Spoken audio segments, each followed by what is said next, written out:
Hey guys, we're back. So last time we got a new party member, which is neat. We had got a bunch of karma. Might want to decide what to spend that on. Maybe not now.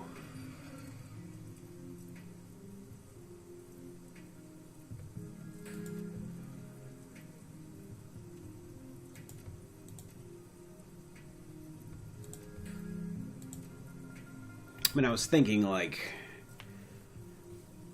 I have no people skills right now, just like in real life. But, and I was sort of, when I could, like, I couldn't even, I don't have any etiquettes.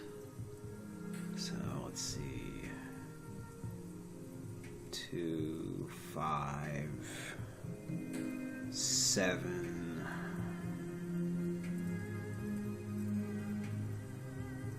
12, I think. 2, 5, 7, 12. And that could, I don't know. Might think about it. But I can also collect a bunch of cash. Stephen Dynamite. Who are you, Stephen Dynamite? The disheveled man in filthy rags teeters on the sidewalk, wobbling on unsteady legs. His bloodshot eyes dart about desperately, and the acrid, sweet odor that wafts off of him buzzes unpleasantly in your nostrils. You okay, man? You have to help me, man. His teeth grind as his grip tightens, his hand feels like a vice. I need your help, man. Break his grip. The man is thrown to his knees on the pavement. His mouth forms a comical O. He looks up at you, and a crooked smile cracks his burned face. He makes an unsteady bow in your general direction. I could use someone like you. I'd make it worth your while. I'm listening. All right. The man gets back on his feet with some difficulty and leans into you to speak. Glancing closer, you see that his tattered clothing bears designer logos. Mutters in low, urgent tones, I want you to take a message from me to Handsome Lee. Never heard of him? Now who are you, and why are you touching me?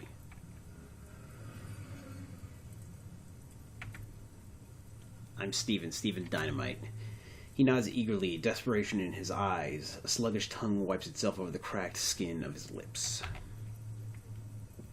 You've got to help me. I've been poisoned. That crap that Lee sold me put bad things in my head. Whenever I close my eyes, I see dark, narrow tunnels, so many hands grabbing, razor sharp beneath, gnawing in the children. Bad trip.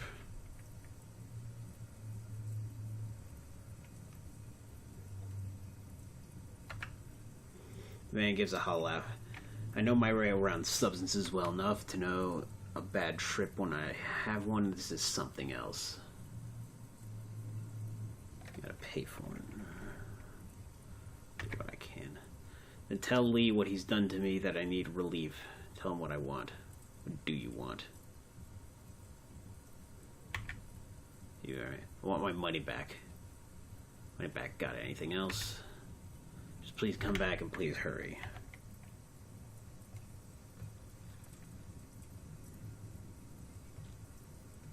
Alright.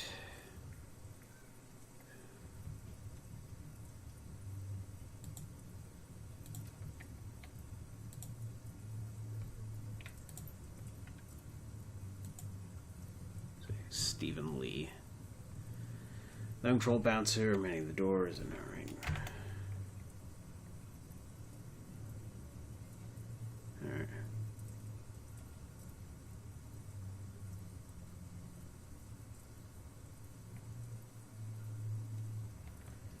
Talk about the rubber glove treatment. No, nothing so crude. You just need the right technique. Matter of fact, I caught a guy just last week with a phosphorus grenade in his leg compartment. What did you do? Disarmed him, of course. Got it back behind the bar now. I'm gonna blow it off in the river and impress some girls. Okay, cool. Pat down yourself. I'll be good, I promise. Just information.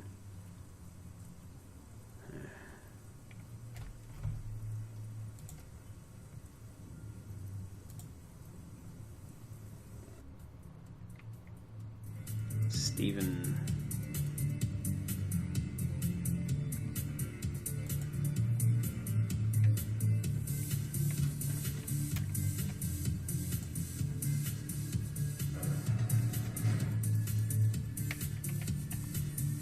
We're meeting Kai-Pei, alright.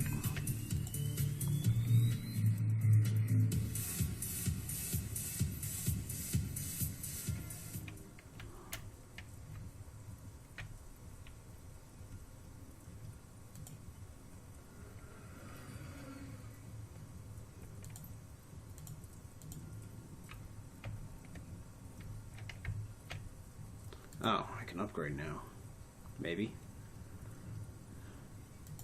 He can upgrade. Alright.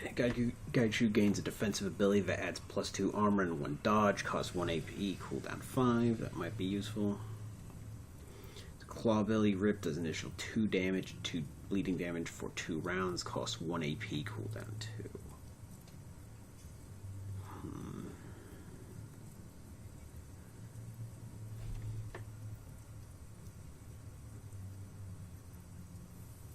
Got -2 armor. That's not good.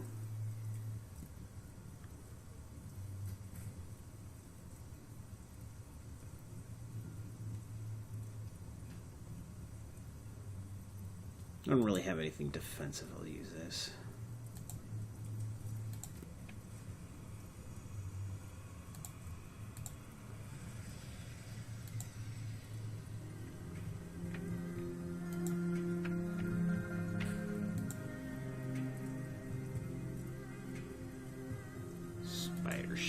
Spider-Shen does whatever a spider can. Alright. Despite the wind and rain pelting Heoi, the proprietor is a stall monk. Alright. It's more the monk's robes or anything but ordinary. Certainly still can make up the base outfit, but spare. High impact ballistic armor, heavy dirty boots, and a band of throwing knives. The table in front of you is arrayed with a wide variety of melee weapons, charms, jade pendants, and other mystical accoutrements. Beneath an awning in the rear are rows upon rows of cages, each housing some variety of exotic reptile or insect. These in turn are flanked by jars and boxes of Chinese herbs, incense, and powders and inks. Glances as you approach. Alright. I am Monk Shen. Most people in Heoi call me Spider-Shen on account of the spiders back there. You're not a local, not by a long shot.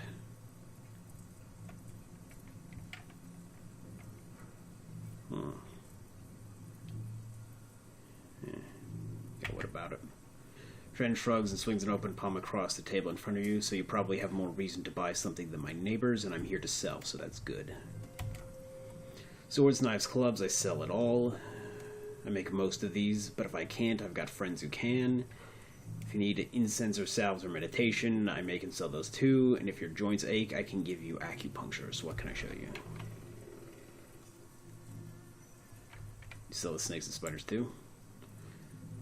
Shen shakes a finger at you, eyes narrow. No, they're mine. I can sell you a lot of things I craft with my hands or the things I can do, but the medicines and poisons I make are my secret. You want those, you apprentice to me. In 5 years, maybe I show you how to make poultice, eh? Alright. Alright.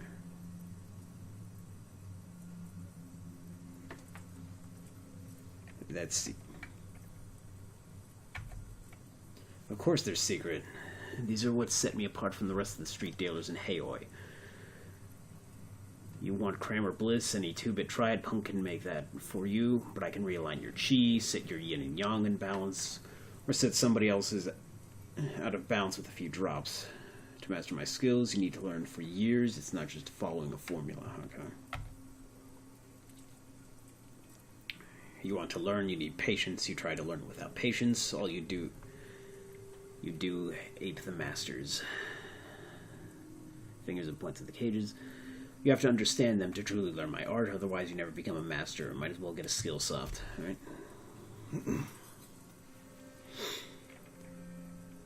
You take a look at your wares. Machete.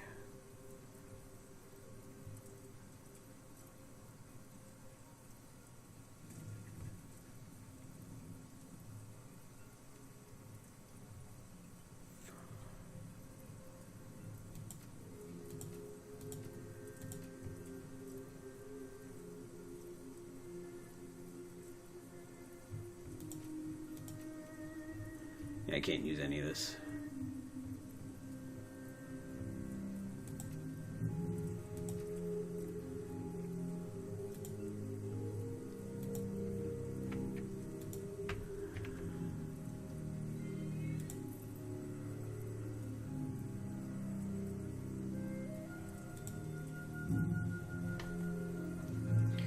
Two men in dirty synth leather jackets look up from their conversation at your approach. They both look haggard, their shoulders slump with exhaustion, and neither appears to have shaved this morning.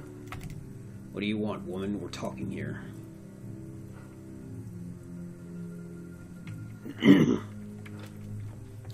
I'm new in town, figured it'd pay to make all the connections I can. Grim chuckle rumbles out of him. You chose the wrong day, stranger. We're moving further downstream, and we're doing it today. There's something wrong with this place. Too many bad dreams.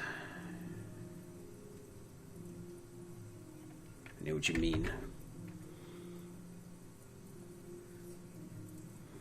Did you dream of two, the long corridor and the thing with the ivory crown? Yeah. He licks his lips, nodding. Lots of people in town dreamed it, or something like it. From the folks I've talked to, there were a bunch of different versions. Some people turned away from the corridor, went down alleys, that kind of thing. Never even set foot in the walled city before, a stranger. So tell me, why the hell am I dreaming about it all of a sudden? I don't even know what the damn thing looks like on the inside.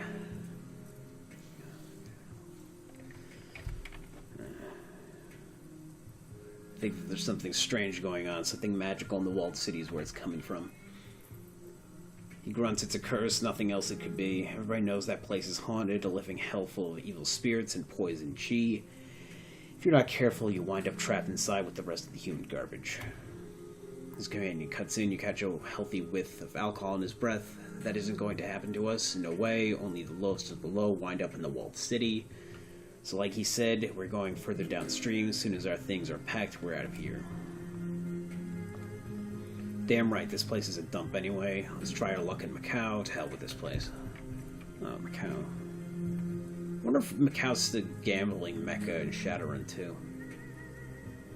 I think like the timeline diverges in 1980, so that's actually pretty significant. We could say the same to you. You're staying here in Hayway after all. The three of us, you're the one who's most likely to need it.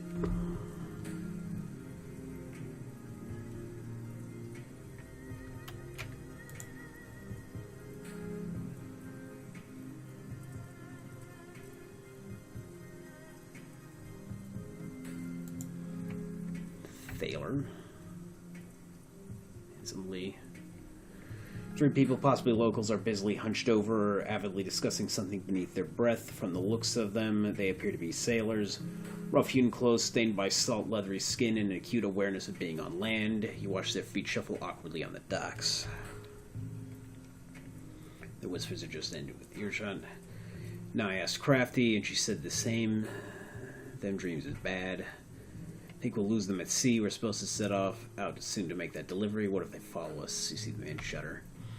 Don't think so. Crafty said that things are just affecting right here for now. As soon as we all sail, dreams will stop. Hey. The third sailor sees you and taps her friends on the arms. They shoot upright. One examines his fingernails. Another coughs loudly and begins to hum. And the last pretends she didn't see you. But when they sense your continued stare, the third speaks up. What are you looking at, lady? The boat here with the merchant selling goods not too long ago. He leave? Three sailors' suspicions turn to smirks. One snickers to herself. Merchant, she says. That crook didn't so much as leave as he was chased off by Kindly. No sales permit, not a big loss though. The local shops have way better stuff than that small-time hustler. Why don't you look around? You'll find the shop owners have more friendly toward you now that you've gotten the okay from Kindly. Thanks for the tip. They'll exchange a look. The first sailor responds, right, and stay careful around these parts. 2. You feel an uneasiness pass through the sailors. Seems anyone comes by these parts is having them. As soon as they leave, the dream stops. Right eerie it is. Leads on why they're happening? We don't know much ourselves. We've only just returned from our last delivery, but the dreams ambushed us fast enough. Hey, what about that Crafty? Sailor turns to you. She runs the 5 phases. Smart girl. Might know a thing or two about this blight. You ask her, and she may have something more to say. Crafty, okay. Jin. You are the person I need to talk to about that other stuff. No. It's muggy out even for Heioi in monsoon season. You pause to mop your brow. Suddenly you feel eyes upon you. As you glance up, you meet the tranquil, searching gaze of a man half hidden in the shadows. He's wearing a crisp, white tailored shirt sleeves neatly rolled, with a dark gray silk tie and a smart black trousers. If he's sweating, you don't see it. The man tilts his head ever so slightly in greeting. A newcomer, welcome. He flashes you a brilliant smile, eyes glinting with amusement. You just barely detect a faint trace of an accent in his voice. Handsome Lee's the name. Purveyor of enhanced sensory experiences. I can see that you've got some tales to tell. Message for you.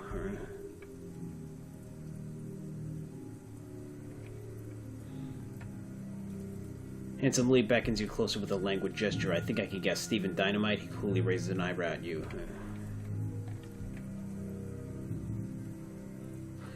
You're so smart, can you guess what his message is? From an avid consumer like Stephen, there's only one possible message more. You took... There are 2 possible messages. The second one goes, my dealer poisoned me.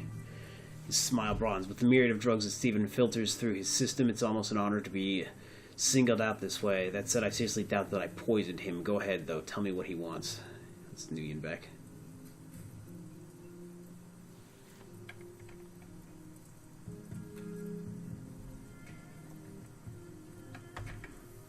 He straightens abruptly from his elegant slouch and juts his chin out.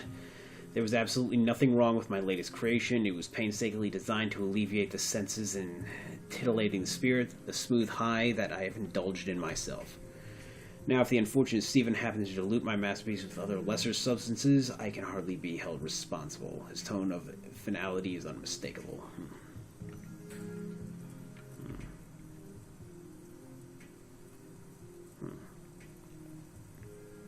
Empty-handed. He stares at you for a long moment, then reaches into his breast pocket with a deft motion. He pulls a small packet and presents it to you. There is no money, not anymore. I have expenses, just as I'm sure that you do. But here, give this to Stephen with my regards.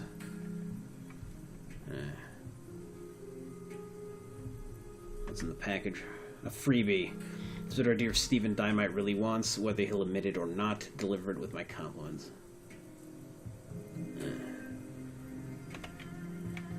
This freebie of yours is supposed to cure his nightmares.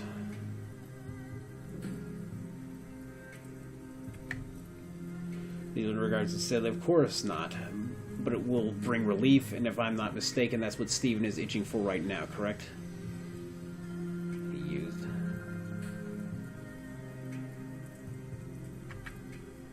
Dealer nods savagely. I told you that I know Stephen well enough to guess what he'll be desperate for another hit.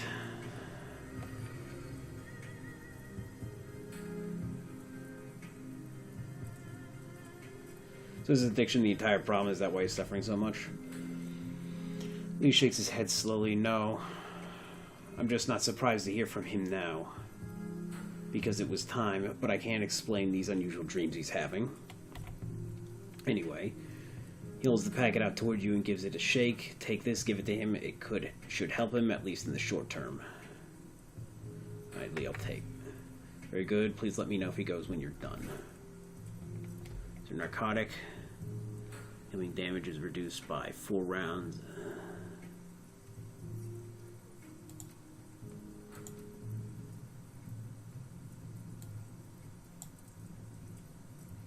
Done. All right.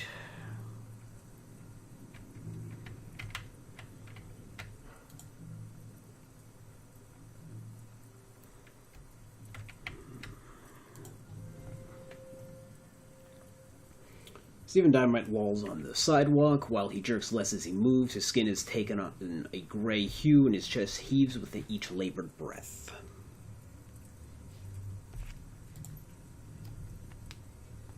His sunken eyes swivel towards you. He wets his patched His parched lips and addresses you. Hello, I'm relieved to see you. Thought you might not return. Can't trust anyone. This is a bad place. You're not looking so hot. Get back in here, I am. The junkie stumps in place, furrowing his brow. He spends with difficulty. Anyway, thanks for talking to that little bastard for me, so you got my money. Lee didn't have your money. He gave me this to pass off to you instead. The junkie's eyes light up at the sight of the packet from Handsome Lee. Oh ho.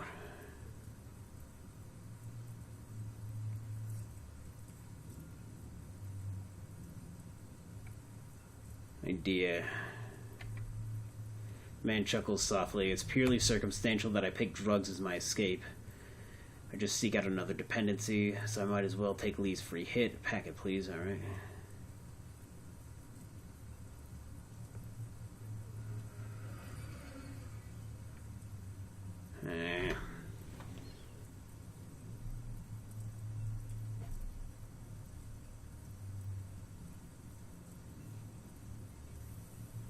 Bull, but you need to want to quit for yourself.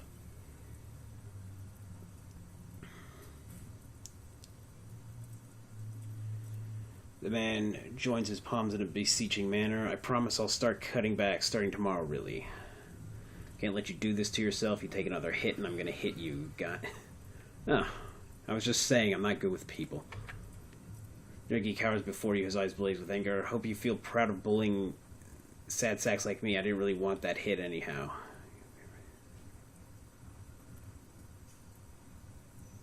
Of course you didn't. There's a good man.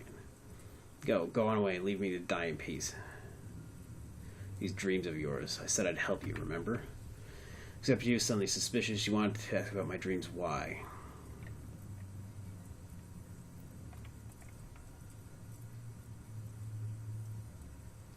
Because some really weird stuff is going down in this town, and your story might help shed some light on it.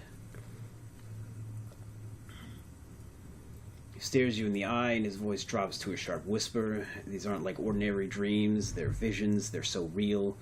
I put all kinds of substances into my body. I've never experienced anything like this. Leave this time.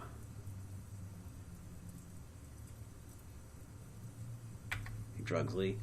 Because I need them, alright? I used to get kicks from explosives. I love blowing up stuff. Seeing glass splintering, saw walls disintegrating, frames licking the sky. Not anymore. And I always stick to needles and pills. Hang on, you blew stuff up. I was a bomb maker. I designed custom ordnance. It was a dream job, plus it was very lucrative. He rubs his thumb and forefinger together, then snaps. Megacorps couldn't get enough of the devices I invented. I was too high on my own ego to wonder what they were up to doing then. They were fueling wars. They often managed to sell to both sides in conflicts all over the world. Casualties be damned. It's nothing new. War profiteering is as old as war itself. The junkie's face assumes an ashen hue. The corners of his mouth pulled downward. Yes, war. I thought my bombs were used in wars against militias, mercenaries, and armies, and I didn't think of them as people. He's got guilt PTSD. But the weapons I developed got used against civilian targets. The man starts digging his rough fingernails into his palms so hard that tiny crescents of blood stain his palms. I am from Guizhou. Sichuan has taken over much of the province, but pockets of resistance remain.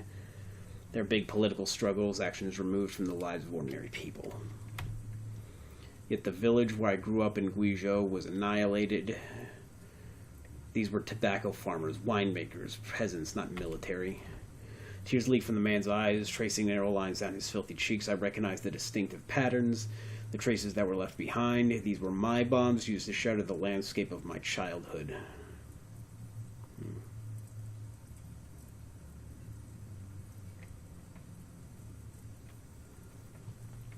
When your village was bombed, did you lose anyone that you knew?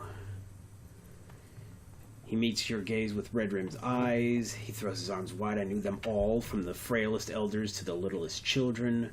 My own family died too. We weren't always close. Pyromaniac inventors don't fit well in agricultural backwaters, but they were my only kin. I was Sichuan bother to bomb a village. To break the spirit of the people. It broke mine.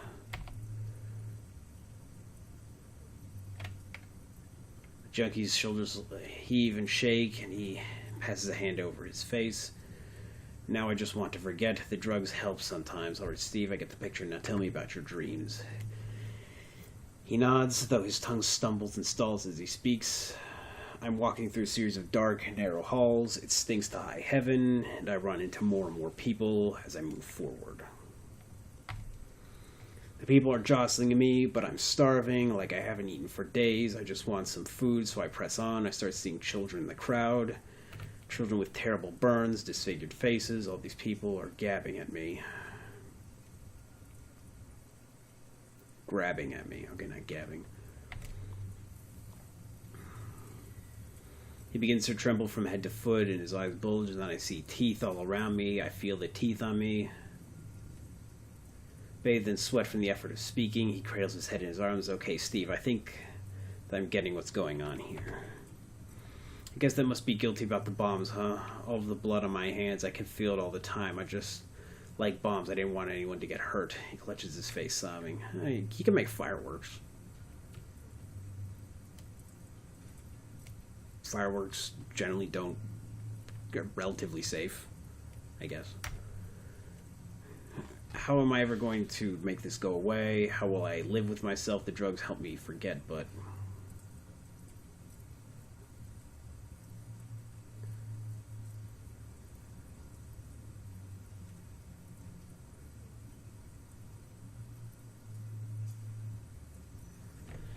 Well, you could start by helping some kids or stealing your bomb schematics back. That's a lot to ask of a fucking druggie. To, like, break into a fucking corporate facility. Wouldn't know where to begin. Need a time.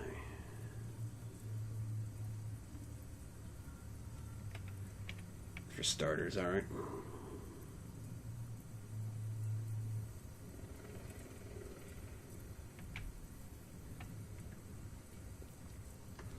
The man lowers himself into a squat and hugs his knees, his gaze somewhat absent, his cheeks glazed with tears. There are a couple of shelters where I used to crash when I was less down and out than I am now. There were lots of families I could help out. But in the end, I probably need to go home to Guizhou when I can bring myself to. Tell you what, I'll think about it. I'll think real hard.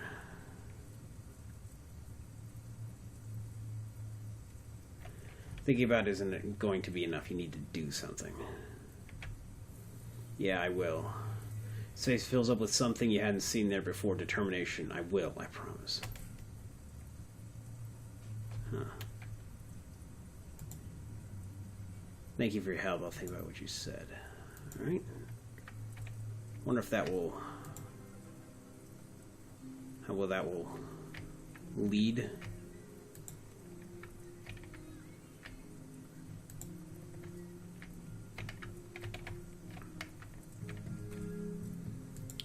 I think I'll talk maybe to Gaishu and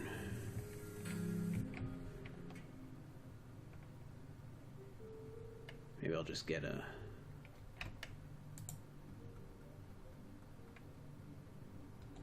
your workstation mission computer. The blue tones of the workstation's main menu fill the screen. Blinking message in the upper right corner notifies you that you have 4 unread messages.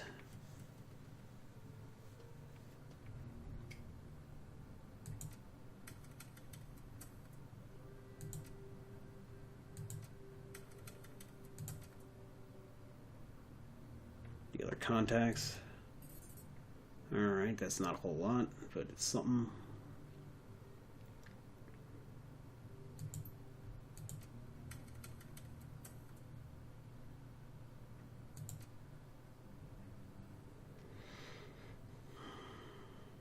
Looking for Decker. Looking for an experienced Decker for a discreet milk run on a supply house for purveyors of recreational substances. Potential for a longer-term arrangement. We're a team that's been together for years, running your basic heists and the occasional transport gig. We've got a reliable fixer and a long list of happy clients. Requirement, you must have a good sense of humor. You can give me some Nuyen 888. Hey, are you willing to give a newbie a shot? I've been in and out of the Matrix since I was in school. Raised some creds doing odd jobs, so I've got a hot new cyber deck that I'm itching to try in a real run. And a Zoom. I don't know, man. We'd really like to find a long-term decker, and you kind of don't know shit. You said so yourself. Sorry. All right, don't be. Oh, come on. You said it was a milk run. How else could a Shadowrunner start if not with an easy gig? I'm being upfront with you. Doesn't that count for something, Emma Zoom? Fine, I got a test for you. You hack this guy, Captain Scone, and change his password to erotic massage. I'm on it, thanks. Done. Am I in or what? Say yes, say yes. What the fuck? Emma Zoom, may I introduce you to our rigger, Captain Scone. He'll make a fine addition to our team. Thank you, you won't regret this. Just stop getting people to hack me. Give me... We'll be looking for a new rigger next. Oh, you know that you love me. Alright.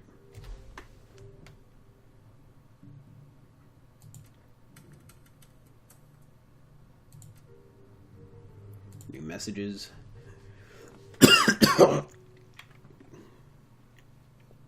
Yeah, about those dreams. Gobbet's face winks onto the screen. Her rats are perched precariously on her head, and she holds a laser pointer clutched between her thumb and forefinger. Oh, hey, Seattle, I hope that didn't catch you at a bad time. I mean, she's, like, fucking upstairs. She could just, like, I don't know. Bad time, she flicks the laser pointer, rat's head swivels to the right. Why did I just say that? This is a recording. It doesn't matter if it's a bad time. Well, anyway, I was thinking about that talk that we had, you know, the dream talk about the nightmares and stuff. I know the flick of the pointer, the rats' heads turn left, their noses twitch. I've got a friend here in town. She runs the Parlor of 5 Phases. It's sort of our local magic shop and talismongers. Name's Crafty. I see. Okay. Everybody's pointing me towards her. Flick the rats' heads up. Turn upward to stare at the ceiling. Anyway, she's smart, really smart. Her mom was sort of a local authority in all things magical, and the apple doesn't fall far from the tree. If you wanted to ask anyone in town about these dreams, she'd be the right one to choose. She taps a button on the laser pointer with her thumb, and the little red dot in the tip goes dark. The rats immediately tackle one another, rolling off her head and falling out of sight. And we just thought I'd help. If you've really been talking to Crafty, please disregard. If you've already been talking... Alright, I'm out. Peace, alright? Attending a party. Night. From Kylie Chang to Schick. Subject, attending a party. Schick, I need you to come to the parlor. A friend and business partner of mine named Dr. Shen Yong has need of your services. Something about attending a fancy party in Repulse Bay. He was unwilling to give me the details. I think he wanted to size you up himself. Raymond Black's history. From Isabel to Schick. Raymond Black's history. Duncan asked me to do some digging on my own into Raymond's history. I guess he doesn't trust Kylie Chang to give him the full story. I can't say I blame him. Said she'd hide things from us if it was in her best interest to do so. So I've been poking around various corners of the Matrix trying to dig up what I can. Most sinners have a data trail the size of an aircraft carrier in their wake. Working backward in time, Raymond starts out that way, but it slowly tapers away into nothingness. Sure, I could find some basic records in Seattle, power utilities, a couple of public discussion sites he signed up for, but the further back I get, the less I find. And the craziest part is this is prior to 2032. I can't find anything at all, and that shouldn't be possible. It's like Raymond didn't exist before then. I don't know. I'm going to keep digging, but it'll take me a while. I'll let you know when I get some news worth sharing. It's an assumed name. That's not his original name. One unread message, mail opportunity. Preface bypassed. Yo, come to see me if you have a chance. I have a trade opportunity maximum. Maximum law matrix Wampo integrity hub. Meet Law's technological powers. Done is what happens when I rain the fire. Ultrathon Visigoth, Judge of Titan.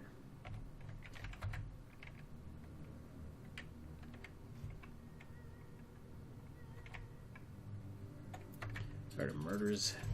Submit the job as finished and await the response. A few minutes later, a message pops onto the screen. From Kindly Chang to Shik, the Wampona elders tell me that they've ousted all of their council of elders, something to do with you, espousing their efforts to cover up their own mess. It isn't the resolution I expected, but I think it's acceptable. Alright. There's one thing I don't trust, it's people who won't pay what they owe. Thankfully, the Wampoans are more reliable than Nung and her allies, and so am I. Your payment is attached, Kindly Chang.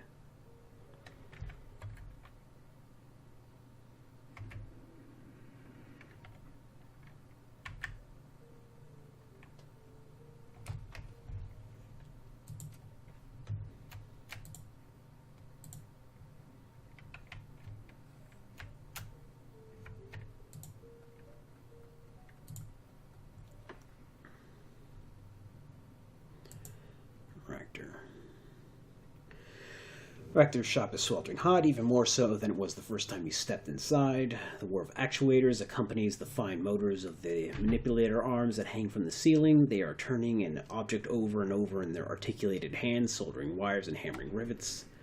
Ah, my friend, welcome back. There, that's better. Now what can I do for you?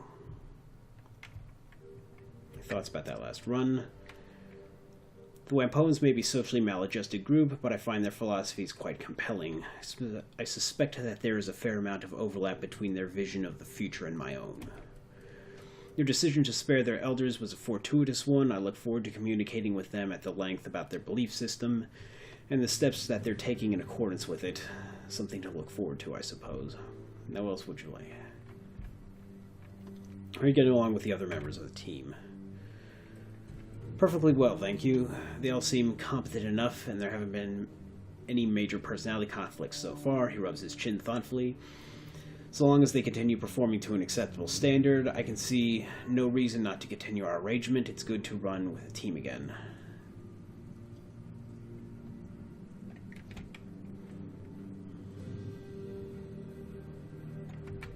Think of them personally. They're fine, I suppose, all fine. Gobbet is quite charming, Isabel keeps to herself, and Duncan is doing his best in a bad situation. Gaichu is quite intriguing. I'm very pleased that the team is willing to overlook his unfortunate condition. Many in the shadows wouldn't be, and that, I'm afraid, is all that I have to say. Apologies if you're looking for more. I'll ask you a few questions. No, I don't mind, not at all. I can't promise that my answers will satisfy your curiosity, of course, but you may certainly ask. What was it like growing up in the Russian Republic? Tumultuous, as you might expect. You probably aren't old enough to remember the Euro Wars, but I am, to hear about them. My country was the instigator of the first Euro War back in '30. I remember the rhetoric, the hardships of living under a wartime economy, the rampant xenophobia that took hold. I remember how we all cheered when our forces invaded Poland. 3 months. That was all that it took for our military to crush what meager resistance the Poles could bring to bear. It was quite the source of national pride at home. I remember our drive into Germany and the desperate bid to reclaim the esteemed eastern portion of that country for ourselves. Just think about the symbolic significance of such an act, an audacious move, to be sure. But Secretary Kropotkin was determined to make history.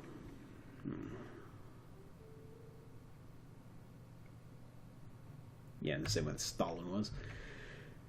I believe that Kropotkin was more concerned with the opinions of his own people than he was with his place in the history books, and in truth I cannot fault him for this.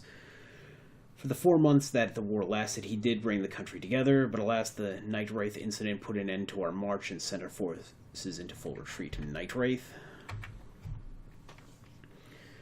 British-made fighter bombers with stealth capabilities, very state-of-the-art, very powerful. At least that's what we're purported to have been. Nobody has ever come forward to accept responsibility for the attack.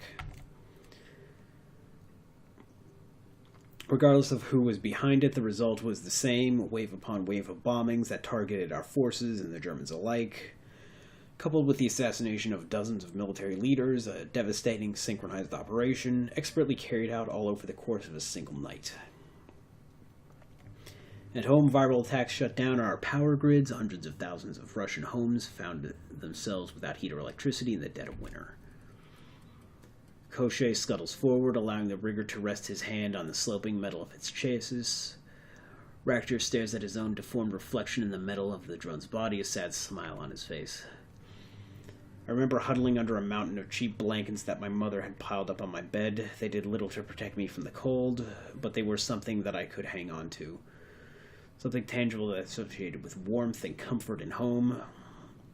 There, as my body trembled and I watched my breath frost over, a horrible truth descended upon me. We had caused this. We were the villains of the First Euro War. For the first time, I came face to face with what Kropunen's folly had brought us, and there, under that ridiculous heap of rags, I came to realize what would surely come to pass. The world thought of us villains, and so they would treat us like villains. We would be pariahs on the international stage, crippled by retributive sanctions. We would never live down the shame.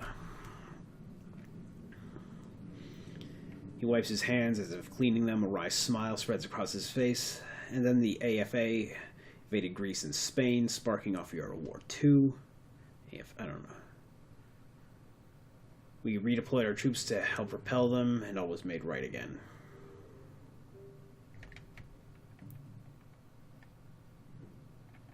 That easy, huh? About. We were still regarded with suspicion, of course, but Europe might have fallen if it hadn't been for our help. In essence, we took back our reputation at gunpoint. Not an ideal solution, but it worked. Within the span of 4 months, we Russians had gone from nobodies to a terrible threat to unlikely saviors in the eyes of the Western world. Studying exactly how this happened has taught me a great deal about human psychology and social dynamics. Well, at least you took something away from the experience. He flashes you a smile. Indeed, there are lessons everywhere, if only we stopped to look for them. But I have gone on for far too long about this already. I must be boring you. Shall we talk about something else? Surely there are more interesting and relevant things to discuss. EFA, who are they? He takes a drag on a cigarette. Ah, yes, I suppose that you wouldn't know. They were only active for the years surrounding the conflict, after all. The AFA was the Alliance for Allah, serving under Mullah Sayyid Jazir, a coalition of right-wing Middle Eastern governments that assembled under the failure, some say sabotage, of the United Islamic Conference. They looked to weaken Europe and saw an opportunity, one that my country was entirely responsible for creating.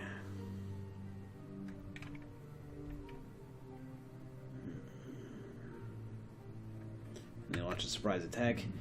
Yes, but in hindsight we should have foreseen it. Ultimately, the AFA did what any hawkish power would have done in their position. I cannot fault them for taking advantage of Europe's weakened state. Given their circumstances, they would have been foolish not to.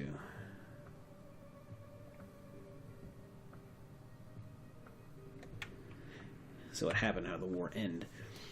The AFA folded in 1937 after Jazir's assassination. A lucky thing for us too. The body count could have been a great deal higher. In the years that were active, the AFA gave us a hell of a fight. Did you emigrate directly from Russia to Hong Kong? No. Between my years in Nizhny Novgorod and my time here in Hayo, I spent a year in the free city of Berlin. That was where I got my feet wet as a Shadowrunner, you see. I ran with a team of anarchists for a time, and I learned the ropes of the occupation under their tutelage. Interesting. It was to a point. They were disorganized, to be sure, but perfectly capable. We enjoyed a certain level of camaraderie while we ran together. Sadly, we are no longer on the best of terms. What happened?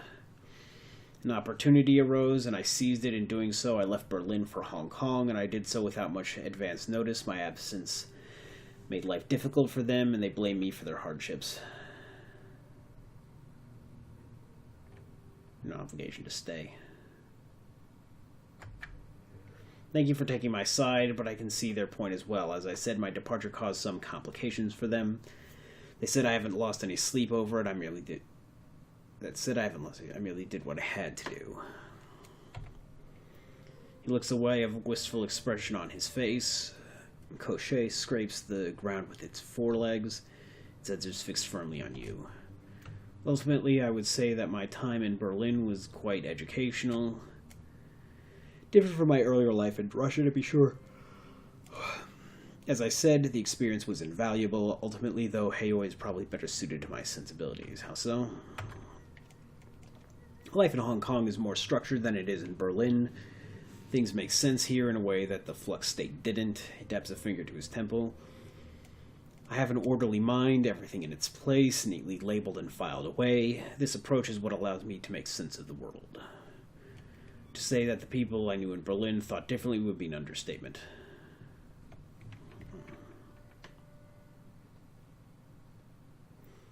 Why did you move from Russia to Berlin? He holds his tongue for a moment, considering. When we first met, I told you that I parted ways with Grishin Aviacour under unfortunate circumstances, yes? You mentioned it. I don't remember that. These same circumstances led me to Berlin. I was wronged, and I could not find recourse in Russia. His eyes. I suppose that there's no sense in being vague. I'll tell you the story if you want to hear it. Please lay it on me. You may remember the self-repair system I mentioned the first time we met. That module that would allow Cochet or any sufficiently equipped drone to repair itself. I told you that my research had been lost. That was not strictly true. It was stolen by a pair of colleagues who I had long considered friends. They were researchers from my old lab. They turned against me, stole our work, in truth, my work, and defected. Betrayed you, huh? Yes, driven by desperation, no doubt, and ambition. They'd always been fixated on getting out of Russia. Grishin Aviacour was a nationalized corporation, and they would never get rich as cogs in a government-controlled machine. In our project, they saw their key to breaking away and earning their fortunes, never mind the fact that I was opposed to the idea, so they took what was mine and left me with nothing. Gone. Yes, the two had long spoken about moving to Berlin. Such was true of a great many academics in Russia. My homeland is a bureaucratic dictatorship, you see. There's little personal freedom, and there are many rules to be followed. As you might imagine, the stable anarchy of the flux state can be a luring concept to those who live under totalitarian rule. Berlin is much romanticized back home.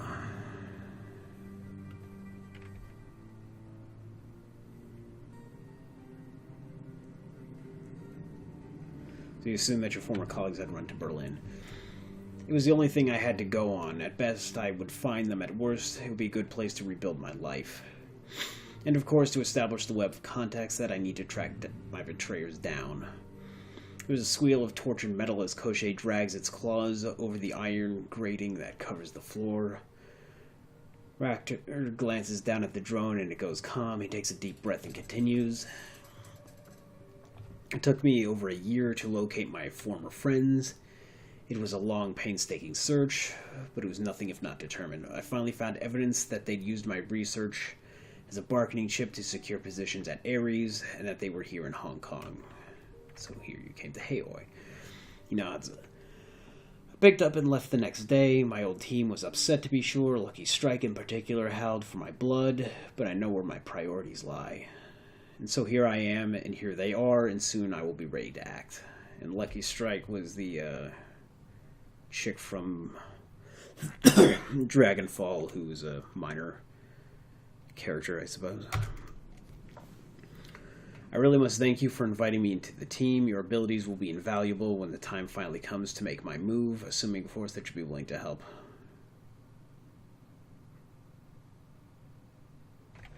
Something tells me that you weren't surprised when I invited you onto the team. You were waiting this, weren't you? I thought it might go over better if you believed it to be your idea. It would seem that I was right. I am on the team after all. Help you when you're ready. You just say the word. Thank you, my friend. But this is a discussion for another day. We aren't ready to hit an Ares facility yet, and there is more intelligence to gather before we make our move anyway. When the time comes, I will let you know.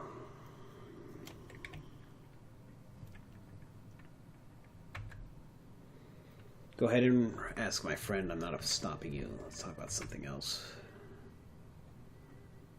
What can you tell me about the colleagues that stole your work? Today they call themselves Taylor and Hardingham. He speaks through clenched teeth. Cochet drags a claw across the ground, and you can hear the squeal of metal on metal. Those aren't their real names, obviously. They shed their former identities when they left their old lives behind. What were they called when you worked with them back at Grishin Aviacorps? It doesn't matter. Those men are as dead to me as they are to the world. My old colleagues no longer exist. Taylor and Hardingham are all that remain. They are targets now, nothing more, huh? Oh, how wonderful it will be to find them. What a reunion we will have.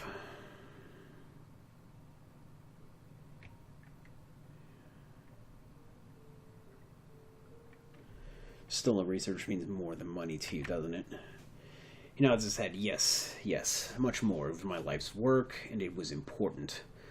Reducing it to a bargaining chip was a deadly insult, both to me and to all those who would benefit from my work. How important can it be? Intense about anything. There's this tilt upward. I suppose that's probably true. This is a matter that's near to my heart. Indeed, it ties into the guiding philosophy of my life. Tell me, are you familiar with the concept of transhumanism, the transformation of humanity as a species by technological means? Sure, if I'm not mistaken, we're already living a transhumanist present. Yes, that's right. Transhumanism is no longer a philosophy, it is a fact. Look around you. Cybernetics are an important aspect of everyday life. Further, I would argue that the synthesis of man and machine is the crowning achievement of meta-humanity as a people.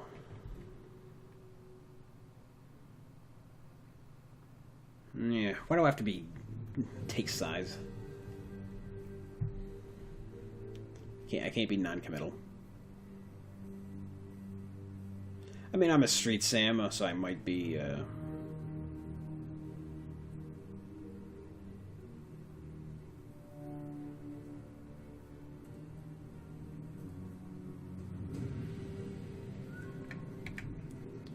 Raise an eyebrow. What would you suggest to be more important, more impactful to our species than the science of cyber technology?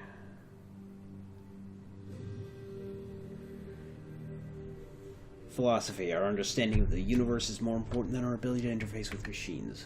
He shrugs. Apples and oranges, my friend. Apples and oranges, alright?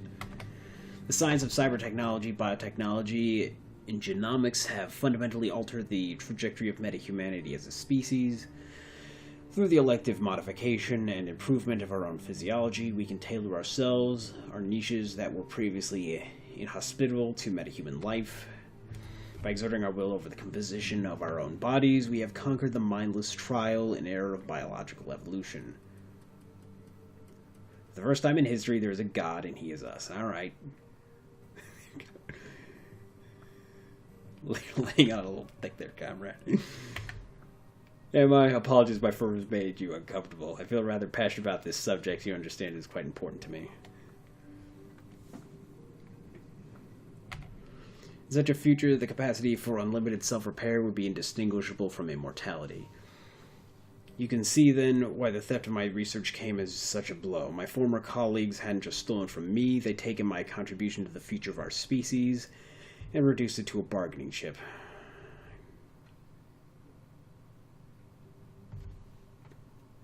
Yeah, I get it. I'd be upset, too. I was more than upset, my friend. I was livid. I still am. But all will be made right in the fullness of time. I am nothing if not a patient man. I can wait. He rises, brushes himself off. And with that, I'm afraid that I'm going to have to bid you good night. I've taken enough of a break for one evening. There's still work to be done, and it would be lax of me to put it aside any longer. Thanks, Rector. It was interesting. Nods good night. Alright. I feel like Gaichu's going to be in here. Yep.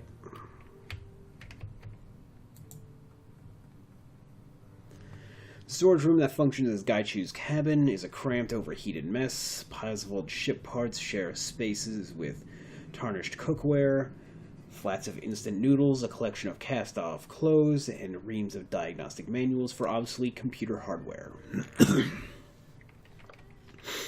To top it all off, there's barely any light whatsoever. All of the bulbs in this room are missing. That's not a problem for Gaichu, because he doesn't see. Gaichu is busily moving boxes around, apparently in an effort to carve out some personal space amid the junk that he shares his cabin with. As you enter, he cocks his head and turns around. Welcome to my sanctuary, Shik. I apologize for the lack of light, but as I did not need it, Gaba took the bulbs for use elsewhere. Gaichu puts down the box that he's in the process of moving and politely bows his head towards you. How can I be of assistance?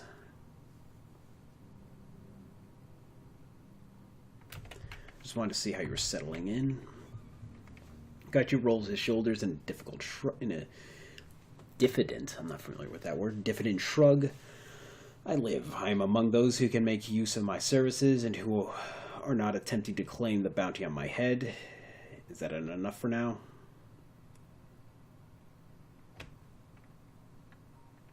Any thoughts about that last run? Gaichu shrugs, blinking a few times in surprise. What do you expect me to say? You have allowed me to live, invited me into your home, or boat, if you prefer, and have given me a means to earn an income and use my particular set of talents. I am pleased with this. While I understand you desire to keep the elders alive to preserve whatever goodwill exists between you and the Wampoans, I worry that such softness sends the wrong message to those in the underworld. There's a time for truth, but there's also a time for sending a message. Fair enough. Anything else I could do for you? Yeah, it's a little rude to just be like, hey, I need to talk to you about the fact that you're a ghoul. I mean, he knows it. All right. Maybe talk about it another time.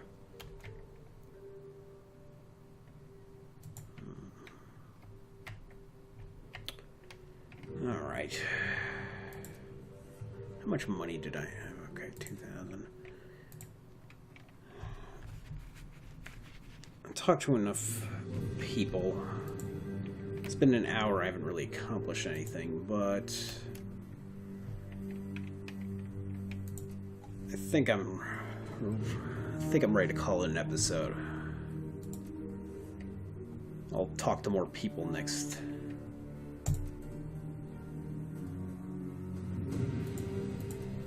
Talk to more people next time, so